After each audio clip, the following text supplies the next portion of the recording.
قرآن مجید کی سورۃ البقرہ کی آیت نمبر 250 میں اللہ تبارک و تعالیٰ نے اہل ایمان کی ایک دعا کا ذکر فرمایا ہے۔ حضرت داؤد علیہ السلام کے زمانہ مبارکہ میں جب کچھ لوگ کفر کے خلاف جہاد کرنے نکلے تھے تو انہوں نے دعا فرمائی تھی۔ دعا کے الفاظ بڑے خوبصورت ہیں، قرآن مجید کا تو حرف حرف ہی بڑا پیارا ہے اور لفظ لفظ ہی بڑا حسین ہے۔ کہا ربنا افرغ علینا صبرا، اے اللہ ہم پر صبر انڈیل دے، اللہ ہم پر صبر انڈیل دے، ہمارے اوپر صبر بھیج دے، ڈال دے ہمارے اوپر صبر، اور ثبت اقدامنا، اور ہمارے پیر جما دے، فانصرنا علی القوم الکافرین، اور کافروں کے مقابلے میں ہماری مدد فرما، کافروں کی قوم پر ہماری مدد فرما۔ اے اللہ ہم پر صبر انڈیل دے اور ہمارے پیروں کو استقامت عطا کر دے۔ جہاد زندگانی میں جب انسان نے سفر کرنا ہے نا، تو اگر وہ کمزور پڑے گا تو سفر نہیں کر سکے گا، گھبرا جائے گا تو سفر نہیں کر سکے گا۔ کیا کہا تھا اقبال نے؟ تندی باد مخالف سے نہ گھبرا اے عقاب، یہ تو چلتی ہے تجھے، یہ تو چلتی ہے تجھے اونچا اڑانے کے لیے، اونچا اڑانے کے۔ میں نے سنا ہے، مجھے پکا نہیں پتا، میں نے سنا ہے کہ ہوا تیز ہو تو جہاز کی سپیڈ لوگ بڑھا دیتے ہیں۔ مخالف سمت اگر ہوا تیز ہو تو جہاز کی سپیڈ، یعنی وہ اگر تیز چل رہی ہے تو ادھر سے بھی تیز چلے گی تو اس کا سینہ ذرا جلدی چیرا جائے گا اور آگے بڑھے گی۔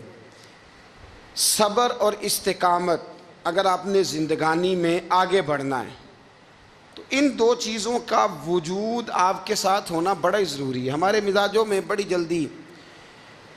جلدی بے صبری آ جاتی ہے، پائے سے بات نہیں ہوتے، کسی بات میں ٹھہراؤ نہیں ہوتا، طبیعت کے اندر وہ والا مزاج نہیں ہوتا جو انسان کو آگے لے کے چلتا ہے، جو اس کو آگے بڑھاتا ہے۔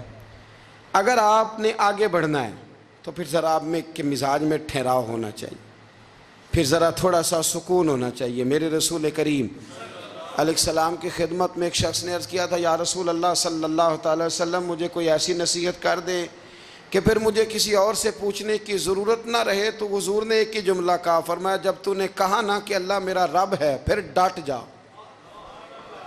پھر اس پہ ڈٹ جا، پھر کھڑا ہونا سی۔ جب آپ میں استقامت ہوتی ہے، صبر ہوتا ہے، دیکھیں حالات جب بگڑے تو انہیں صحیح ہونے میں ٹائم لگتا ہے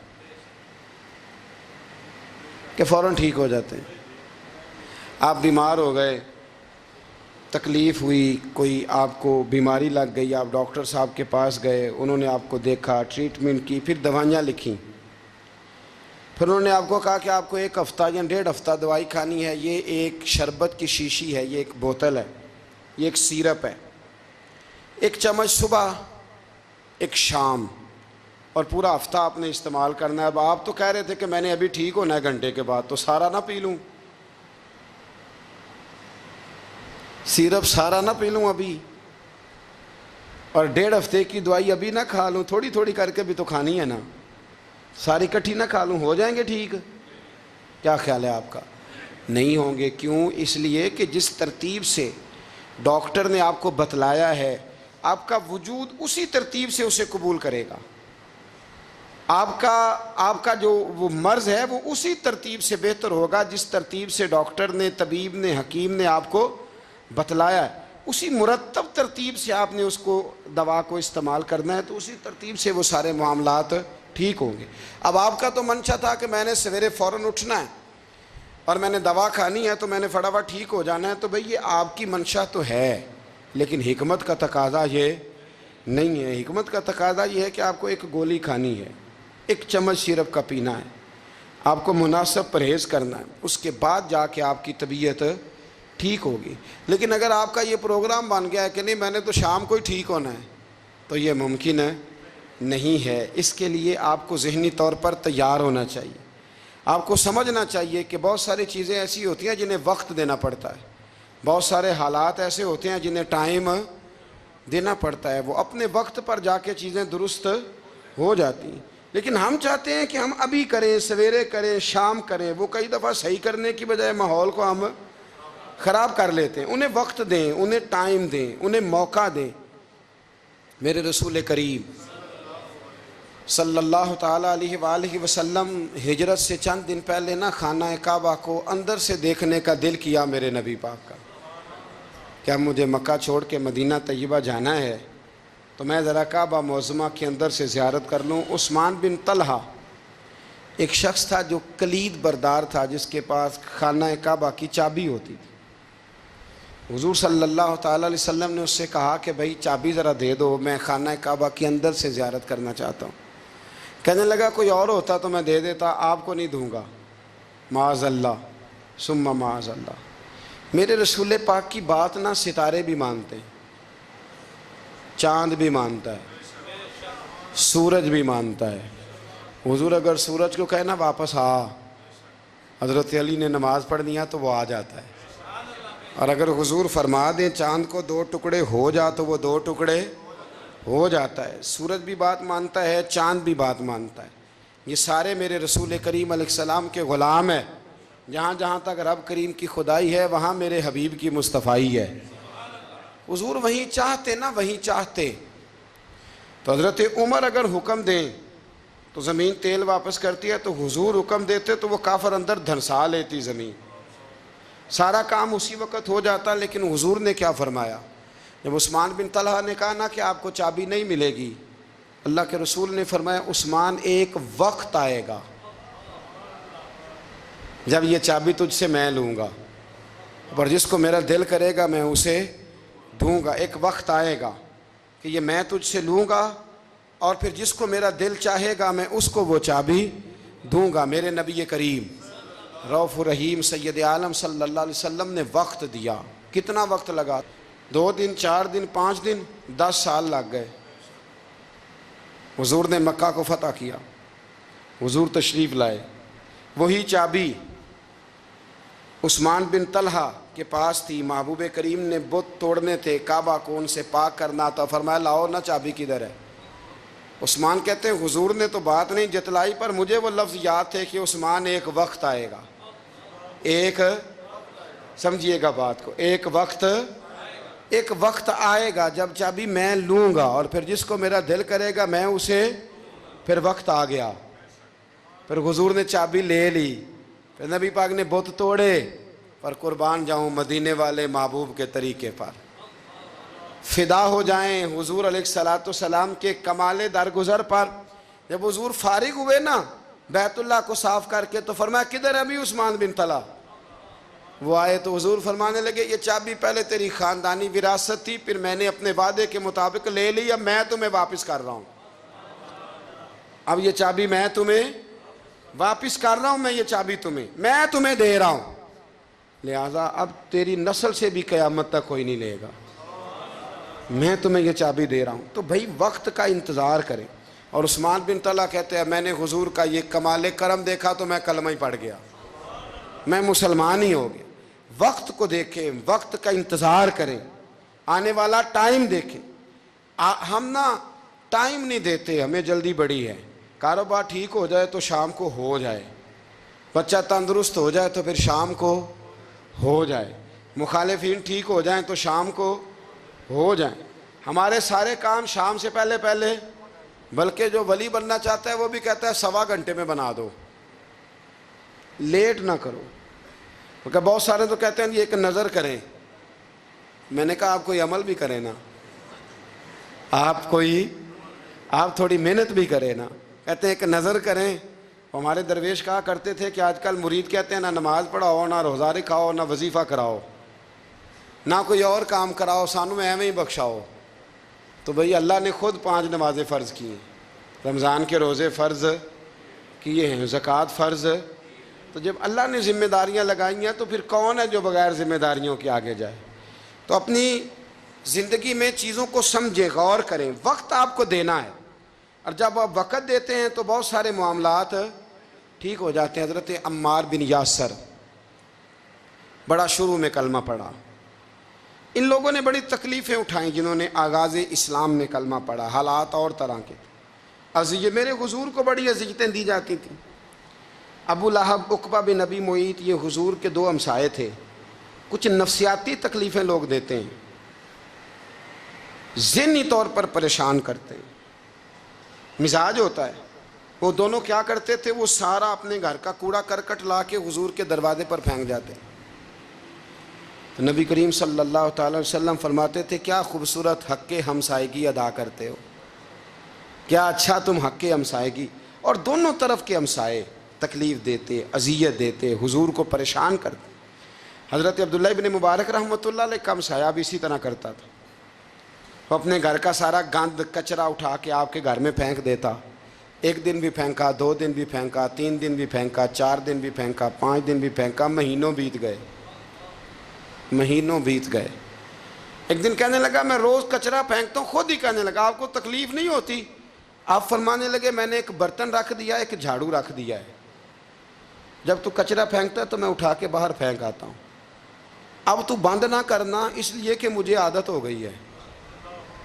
اب میں نے اپنے ٹائم میں سے ٹائم اس کچرے کو دینا شروع کر دیا ہے، اب تو بند نہ کرنا اس لیے کہ مجھے اب اس بات کی عادت ہو گئی ہے۔ اب میں روز اٹھاتا ہوں اور اٹھا کے ذرا باہر پھینک آتا ہوں، میں عادی ہو گیا ہوں تیری اذیت کا، اب میں تیری تکلیف کا۔ آپ میں سے بہت سارے لوگ شہروں کے رہنے والے ہیں، ہمارے دیہاتوں میں یہ ہوتا تھا کہ کسی بوڑھے بابے کو بچے چھیڑتے تھے، کبھی کبھی غلط کرتے تھے، ایسا کرنا نہیں چاہیے، لیکن بزرگ کو چھیڑتے تھے، تنگ کرتے تھے۔ کبھی وہ بچے نہ چھیڑتے تھے تو بزرگ خود کہتے تھے کہاں مر گئے آج سارے۔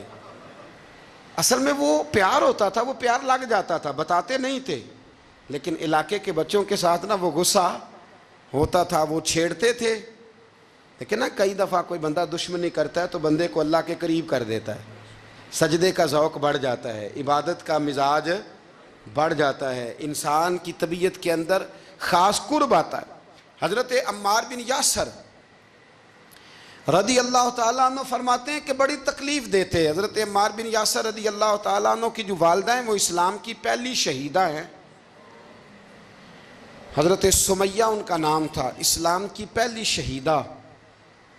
ان کے زیر ناف ابو جال نے نیزہ مار کے انہیں شہید کر دیا۔ حضرت عمار بن یاسر رضی اللہ تعالیٰ عنہ فرماتے ہیں کہ میرے والد کو اتنی تکلیفیں دی گئیں کہ وہ ان اذیتوں کی وجہ سے دنیا سے پردہ کر گئے۔ حضرت عمار بن یاسر کو خود کافر اتنا مارتے تھے کہ وہ اپنی حواس کھو بیٹھتے تھے اور ایسی باتیں کرتے تھے کہ سمجھ نہیں آتی تھی کہ یہ عمار بن یاسر بول رہے ہیں۔ اتنی سخت اذیت دیتے، اتنی سخت۔ دکھ قبول محمد بخشا، راضی رہن پیارے، دکھ قبول محمد بخشا، بس راضی رہن۔ اتنی تکلیف دیتے کہ حضرت عمار بن یاسر حواس کھو بیٹھتے، تکلیف میں آتے، بڑا سہا، بڑا برداشت کیا۔ ایک دن میرے رسول پاک تشریف لائے اور حضور نے کہا او آل یاسر میں تمہیں مبارک دینے آیا ہوں، رب کریم نے تمہارے لیے جنت میں مکان بنا دیے ہیں۔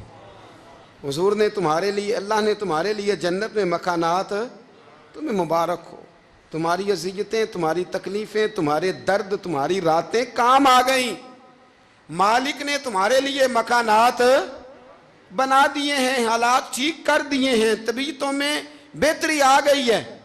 میرے محبوب کریم رؤوف الرحیم سید عالم نور مجسم شفیع معظم آقا دو عالم صلی اللہ تعالیٰ علیہ وسلم نے انہیں خوشخبری سنا دی۔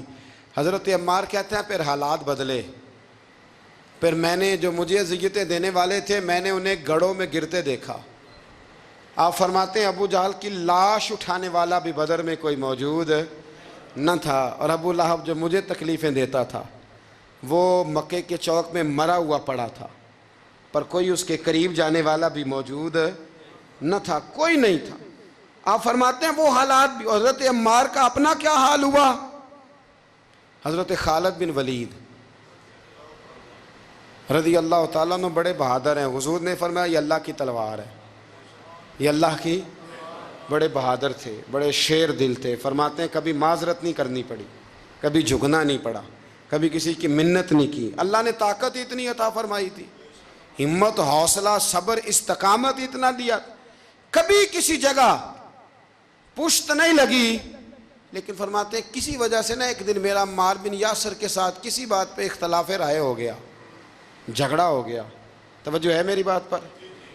فرماتے ہیں جھگڑا ہو گیا۔ ہمارا پتہ حال کیا ہے؟ ہمارا یہ حال ہوتا ہے کہ ہمارا جھگڑا ہو جائے تو خیر ہے، لیکن اگر پڑوسی کے بچے لڑ پڑے تو ہم کہتے ہیں اس کی روزی پاک نہیں، اس کی تربیت ٹھیک نہیں۔ ہمارا بھائیوں سے رٹا ہو جائے تو معاملہ اور ہے، کسی کا ہو جائے تو معاملہ اور ہے۔ میں بیمار ہو جاؤں تو آزمائش ہے، اور سامنے والا بیمار ہو جائے تو سزا ہے۔ پھر کیا ہے؟ بلکہ پنجابی کہنے نے کیتیاں نو پھڑیا ہے، یہی کہہ دیتے۔ اور میں بیمار ہو جاؤں تو آزمائش آگے جی اللہ کی طرف سے۔ ایسا نہ کریں۔ ہمارا فتویٰ اپنے حق میں اور ہوتا ہے، سامنے والے کے معاملے میں اور ہوتا ہے۔ حضرت عمار بن یاسر کی بات کر رہا تھا۔ جناب عمار بن یاسر رضی اللہ تعالی عنہ، حضرت عمار بن یاسر کہتے ہیں کہ حضرت خالد بن ولید کے ساتھ، جناب خالد بن ولید کہتے ہیں میری ان کے ساتھ نہ کسی بات میں اختلاف رائے ہو گیا، تو میں اب دلیر آدمی تھا، شیر آدمی تھا، کبھی جھکا نہیں تھا، کبھی کوئی معاملہ نہیں ہوا تھا، کبھی کوئی ایسی بات نہیں ہوئی تھی۔ آپ فرماتے ہیں جب رائے کا اختلاف ہو گیا نا، بات ذرا آگے بڑھ گئی تو نبی کریم صلی اللہ علیہ وسلم تک بات پہنچی، تو میرا یہ خیال تھا کہ حضور میری بھی سنیں گے، عمار بن یاسر کی بھی سنیں گے، پھر حضور کوئی فیصلہ کریں گے، پر قربان جاؤں وقت بدل گیا ہے نا۔ اب بہت بڑے چودھری ہیں، بڑے سردار ہیں، بڑے سپہ سالار ہیں حضرت خالد بن ولید، پر وقت بدل گیا۔ تو حضرت خالد بن ولید کہتے ہیں جب میں نے نبی کریم کی بارگاہ میں بات عرض کی، حضور تک بات پہنچی، تو میرے مصطفیٰ نے موٹی سی بات ارشاد فرمائی۔ رسول کریم فرمانے لگے بھئی بات مختصر سی ہے، جس نے عمار کو راضی کر لیا اس نے مجھے راضی کر لیا، اور جس نے اسے ناراض کیا اس نے مجھے ناراض کیا۔ فرماتے ہیں بس میری قیمت پڑ گئی، میرا قد اونچا ہو گیا۔ حضرت خالد بن ولید کہتے ہیں میں نے بھی کہا اب بات کیا کرنی ہے، اب تو گزارش ہی کرنی ہے، اب مدعا کیا سنانا ہے، اب تو بات کرنی ہے۔ فرماتے میں آگے بڑھا، اور جیسے بھی ہوا میں نے حضرت عمار بن یاسر کو راضی کیا۔ حضرت عمار کہتے ہیں ایک وقت وہ تھا اور ایک وقت یہ ہے، جب دونوں وقتوں کو دیکھتا ہوں تو کہتا ہوں الحمدللہ رب العالمین۔ یہ ساری تعریفیں اس رب کے لیے ہیں جو تمام جہانوں کو پالنے والا ہے۔ وقت دیں معاملات کو، ٹائم دیں۔ آپ دیکھیں اللہ تبارک و تعالیٰ بڑا کریم ہے، وقت کے ساتھ جب چیزیں تبدیل ہوتی ہیں اپنے ٹائم کے۔ حضرت بلال حبشی رضی اللہ تعالیٰ، بڑا مشکل نہیں، اکیلا آدمی، غریب آدمی، مکے کے سارے سرداروں کے قابو آ گیا ہے۔ حضرت حسان کہتے ہیں میں نے خود اپنی آنکھوں سے دیکھا، حضرت بلال کے گلے میں رسی ڈال کے بچے کھینچا کرتے تھے۔ یار خاصا مشکل کام نہیں۔ امیہ بن خلف ڈنڈوں سے مارتا ہے، آپ کے ہاتھ اور پیر چارپائی کے نیچے رکھ کے تو اوپر بیٹھے رہتے بڑی بڑی دیر، بڑی تکلیف نہیں، بڑی اذیت نہیں، لیکن حضرت بلال حبشی فرماتے ہیں پھر میں نے وہ سارے دکھ مٹتے دیکھے۔ وقت بیت گیا، وہی امیہ بن خلف ایک دن گھوڑے پہ تھا، گھوڑے اپنے کو تیار کر رہا تھا، لگام ڈال رہا تھا۔ حضور علیہ السلام گزرے تو فرمایا کیا کر رہے ہو؟ کہنے لگا اس گھوڑے پر بیٹھ کے آپ کو شہید کروں گا۔ تو حضور فرمانے لگے تیاری کر لے، تجھے قتل میں نہیں کرنا ہے۔ پھر جنگ کے موقع پہ نا ہلکی سی خراش لگائی رسول پاک نے اسے، یہاں گلے پہ، تڑپتا تھا، روتا تھا، سسکتا تھا۔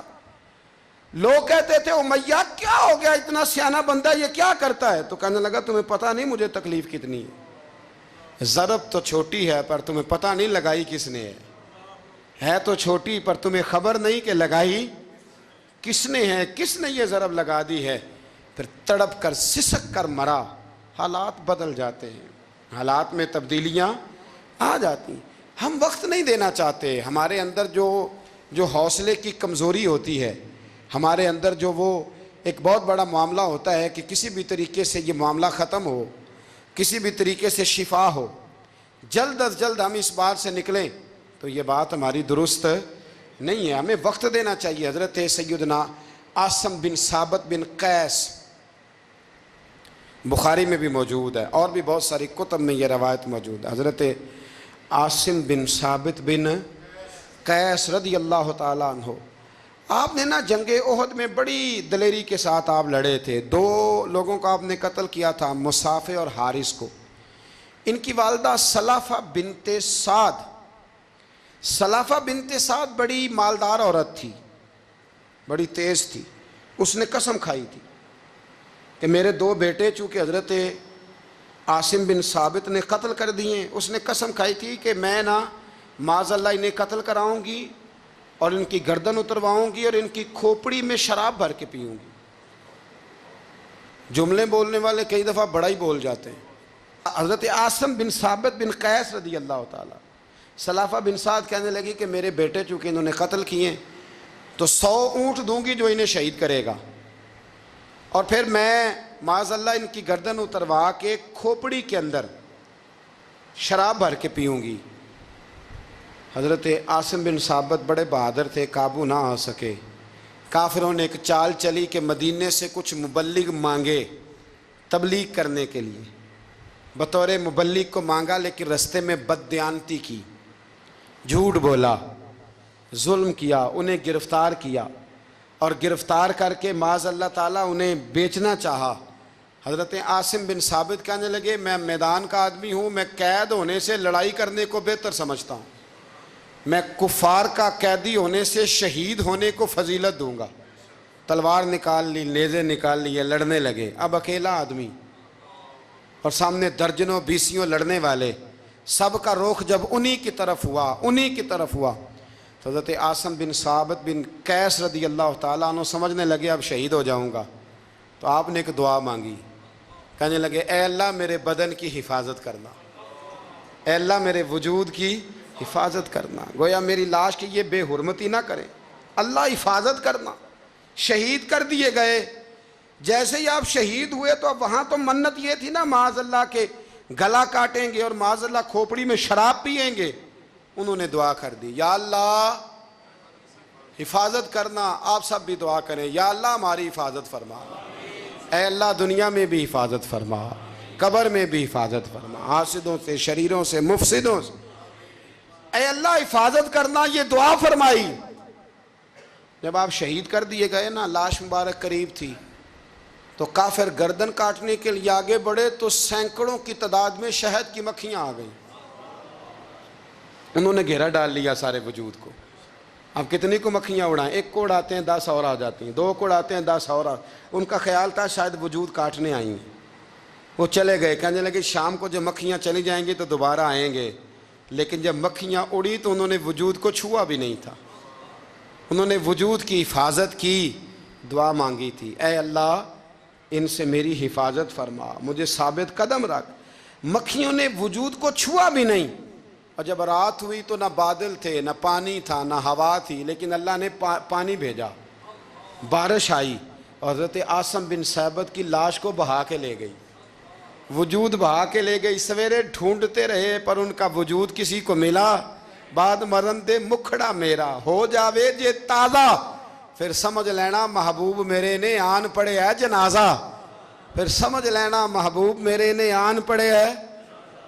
اور ایک شعر پڑھنا دوں چراغے گولڑا کا, کئی دفعہ پڑھتا ہوں, آج پھر نہ کہہ دوں. کہنے لگے بے قدراں کچھ قدر نہ جاتی, کیتی خوب تسلی ہو, دنیا دار پجاری زردے کتیاں دے گل ٹلی ہو, بک بک روسن اکھیاں تکیو ویک حویلی کلی ہو, کوچ نصیر اساں جدوں کیتی پہ جانی تر تھلی ہو. تو یاد رکھ میرے بھائی, جب آپ ثابت قدم, حضرت خباب رضی اللہ تعالی عنہ, بخاری میں ذکر ہے, کتب حدیث میں, کتب سیرت میں ذکر. حضرت خباب رضی اللہ تعالی عنہ نے اس وقت کلمہ پڑھا جب ابھی 5 لوگ کلمہ پڑھتے تھے. کل بندے السابقون الاولون. آپ فرماتے ہیں جس عورت کا میں غلام تھا نا, ام انمار اس کا نام تھا, وہ مجھے بڑی سخت سزائیں دیتی تھی. آپ لوہار کا کام کرتے تھے. سلاخیں, آپ کو پتہ ہے لوہار سلاخ رکھتا ہے پہلے آگ میں بھٹی میں, پھر وہ جب پوری طرح تپتی ہے پھر کچھ بنتا ہے. لوہار کا کام کرتے تھے. آپ فرماتے ہیں ام انمار میرے ساتھ یہ کرتی کہ مجھے سخت اذیت دیتی, کلمہ چھوڑنے پر مجبور کرتی. ایک دفعہ تو ایسے ہوا کہ اس نے کافروں کی ڈیوٹی لگائی. میں گلی سے گزر رہا تھا, مجھے نہیں پتا تھا ان کی پہلے سے تیاری ہے. انہوں نے کوئلے جلا کے رکھے ہوئے تھے. مجھے پکڑا، میرا کرتا زبردستی اتارا، کوئلوں پہ لٹا دیا اور میرے وجود پر وزنی پتھر رکھ دیے۔ فرماتے ہیں میری چربی پگھلی تو کوئلے بجھے، یہ شہادت گاہ الفت میں قدم رکھنا۔ لوگ آسان سمجھتے ہیں مسلمان ہونا، زخم پہ زخم کھا کے جی، خون جگر کے گھونٹ پی، آہ نہ کر لبوں کو سی، یہ عشق ہے کوئی دل لگی نہیں، اس میں بڑی برداشت کرنی پڑتی ہے۔ آپ فرماتے ہیں کہ حضور علیہ السلام نہ خانہ کعبہ کی دیوار کے ساتھ ٹیک لگائے بیٹھے تھے۔ میں ایک دن حاضر، مجھے بڑی تکلیف دیتے تھے، کہتے ہیں جب میں کام کر رہا ہوتا تھا تو میری مالکن آتی تو وہ نکال کے نا سلاخ تو میرے سر پہ رکھ دیتی، میرا سارا وجود زخمی تھا۔ حضور خانہ کعبہ کی دیوار سے ٹیک لگائے بیٹھے تھے، میں حاضر ہوا تو محبوب کریم بھی اٹھے، تو حضور علیہ السلام سے میں نے عرض کی حضور دیکھیں مجھے کتنی تکلیف دی جاتی، تو ابھی فرمانے لگے بس اتنی، بس اتنی؟ فرمایا تم سے پہلے لوگوں کے سروں پر آرے رکھ کے 2 حصوں میں چیر دیا جاتا تھا، لوہے کی کنگھیوں سے ان کے وجود ادھیڑ دیے جاتے تھے، پر وہ سی نہیں کرتے تھے، اف نہیں کرتے تھے۔ میں خبردار بس اتنی؟ اور پھر میرے حضور نے ہاتھ اٹھائے، کہا اے اللہ خباب کی مدد فرما، اے اللہ خباب کی، اتنے لفظ ادا کی۔ حضرت خباب کہتے ہیں پھر میں نے وقت کو وقت دیا، پھر میں نے حالات کو وقت دیا، پھر میں نے اپنے محبوب کی دعا کو قبول ہوتے دیکھا۔ فرماتے ہیں وہ میری مالکن جو مجھے تکلیف دیتی تھی، اذیت دیتی تھی، پر اس کا حال یہ تھا کہ اس کے سر میں درد اٹھا، اور جس طرح کتا چیختا ہے جب اسے مارا جاتا ہے تو وہ چلاتا ہے، اس طرح وہ آوازیں نکالتی۔ پھر وہ بہت بڑے طبیب کے پاس گئی تو اسے کسی نے کہا کہ لوہے کی سلاخوں سے اپنے سر کو دگوایا کر، داغ دیا کر، اسے جلایا کر جگہ جگہ سے تاکہ تیرے اندر کا درد ختم ہو۔ تو آپ فرماتے ہیں پھر لوگوں میں نے صبر اور استقامت کا رزلٹ دیکھا کہ وہ جو مجھے بطور سزا میرے سر پہ سلاخیں رکھتی تھی، پھر وہ بطور دوائی منگانے لگی، میں سلاخ گرم کر کے لاتا اس کے سر پہ رکھتا۔ فرماتے ہیں پھر اسے سکون ہوتا، پھر وہ تڑپتی، اور چونکہ مجھے تو وقت یاد تھا نا، کہتے ہیں لیکن میں مصطفیٰ کریم کا کلمہ پڑھتا تھا، میں نے کبھی دوبارہ پلٹ کر اسے یہ بات یاد نہ کرائی۔ آپ وقت دیں، ماحول کو ٹائم دیں، آپ دیکھیں، ہاں یہ ضرور دیکھ لیں کہ آپ کے ضمیر کے اندر کوئی ایسی بات تو نہیں، کوئی ایسا معاملہ تو نہیں کہ جہاں آپ غلط ہیں، اور اگر ایسا نہیں پھر آپ وقت دیں آنے والے اسباب کو۔ ہم نہ بڑی جلدی ہے، ہمیں دعا کرائی ہے تو آج شام تک مسئلہ ٹھیک ہونا چاہیے، دعائی کھائی ہے تو طبیعت شام تک ٹھیک ہونی چاہیے۔ اگر ہم راہ حق کے مسافر ہیں تو شام کو ہمیں قرب الہی مل چکا ہو، حضور کی بارگاہ کے ہم حضوری ہو چکے ہیں، ایسا نہیں ہے۔ آپ وقت دیں، سفر کو جاری رکھیں، تسلسل کے ساتھ سفر کریں، سفر کے لیے جتنے اسباب کی ضرورت ہے وہ سارے اکٹھے کریں، محنت پوری کریں، جد و جہد پوری کریں، ہمت پوری کریں، لیکن پھر نتیجہ اپنے رب کریم پہ چھوڑ دیں، پھر رزلٹ اپنے اللہ۔ کئی دفعہ ہماری چاہت اور ہوتی ہے اور اللہ کی حکمت اور ہو، تو اللہ کی حکمتوں پر بہت ساری چیزوں کو چھوڑیں۔ دعا کرتا ہوں اللہ کے حضور اللہ ہمیں سمجھنے کی توفیق عطا فرمائے۔ آخر دعوانا ان الحمد للہ رب العالمین۔